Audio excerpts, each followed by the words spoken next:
अस्सलामुअलैकुम, कैसे हैं आप सब लोग। तो जी ये सुबह का टाइम है ब्रेकफास्ट के बाद। तो मैंने सोचा आज साफ़ सफाई करने से पहले जो मेरे सोफ़ा बेड में जो रखने का सामान है वो रख देती हूँ और जो निकालने का है उसको निकाल लेती हूँ साफ़ सफाई से पहले। तो मैंने यही करा कि जल्दी से अपना सोफ़ा बेड जो था ना, मैं वो आप लोग देखते हैं मेरे टीवी लाउंज में डला हुआ है। खैर अभी तो फ़िलहाल मैं उसको सोफ़ा ही बना कर रखती हूँ, लेकिन जब ज़रूरत पड़ती है तो मैं उसका सोफ़ा बेड बना लेती हूँ।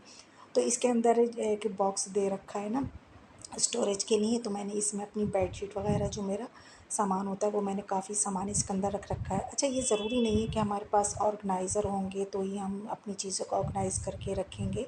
नहीं, ऐसी कोई बात नहीं है। देखिए ये तो अब चल रहा है ना, ये चीज़ें तो अब इस दौर में चल रही हैं। जब हमारी दादी का और सबसे पहले तो हमारी अम्मी का ज़माना था तब भी कोई ऐसे ऑर्गेनाइज़र नहीं थे। हमारी अम्मी भी इसी तरीके से बेड के बॉक्स जो होते थे उसी में रखते थे। तो खैर हमने तो ये अपनी अम्मी को ही देख कर सीखा है कि हमारी अम्मी किस तरीके से रखा करती थी। तो मैं इस बात पे कोई प्रेफ़र नहीं करती हूँ कि नहीं मेरे पास ऑर्गेनाइज़र होंगे तभी मैं चीज़ों को ऑर्गेनाइज़ करके ही रखूँगी। ख़ैर मैं तो इसी तरीके से अपनी बेडशीट वग़ैरह इस सोफ़ा बेड के अंदर रख देती हूँ। अभी फ़िलहाल मुझे ज़रूरत थी कि मुझे समर की जो बेडशीट थी वो निकालना थी और विंटर वाली जो थी वो मैंने रख दी थी क्योंकि ड्राई क्लीन करके आ गई थी। अच्छा, मैं इस तरीके से करती हूँ कि सबसे पहले इसके नीचे मैंने इसके सारे न्यूज़पेपर बिछा दिए, फिर उसके ऊपर अपने जो सामान मुझे रखना था बेडशीट वग़ैरह जो भी रखना थी वो मैं रख लेती हूँ। और फिर उसके ऊपर से एक वो जो पुरानी चादर है वो मैं बिछा देती हूँ कि इससे कोई धूल-धानी अंदर कुछ नहीं जाएगा।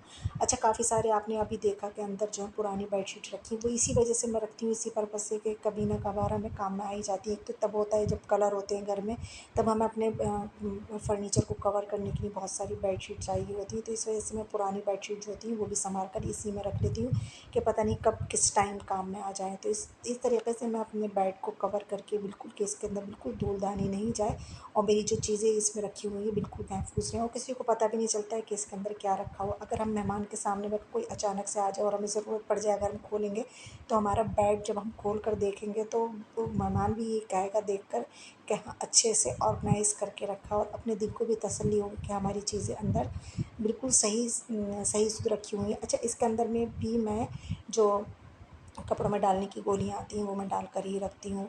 तो यहाँ पर मैंने सारा जो मुझे निकालना था ना, मुझे एक भागलपुरी चादर जो थी एक तो निकली हुई है और एक मैंने और निकाली जो गर्मियों में ओढ़ी जाती है, तो वो मैंने चादर एक निकाल ली थी और बाकी तो बेडशीट मेरी निकली हुई अलमारी में रखी हुई है और एक बिल्कुल न्यू रखी हुई है। वो तो ख़ैर मैं मेहमानों के पर्पज़ से रखना ही पड़ती है कि जब मेहमान आएँ तो अच्छी चादरें बिछाई जाएँ। तो ख़ैर फ़िलहाल अभी मेरे पास एक न्यू बेडशीट रखी हुई है और जो बाकी हैं वो पुरानी हैं। ख़ैर इंशाल्लाह सोच रही हूँ कि और लेकर आऊँगी, किसी दिन हस्बैंड के साथ जाऊँगी तो लेकर आऊँगी। जब हस्बैंड के साथ जाओ तो शॉपिंग करने का मज़ा ही अलग है।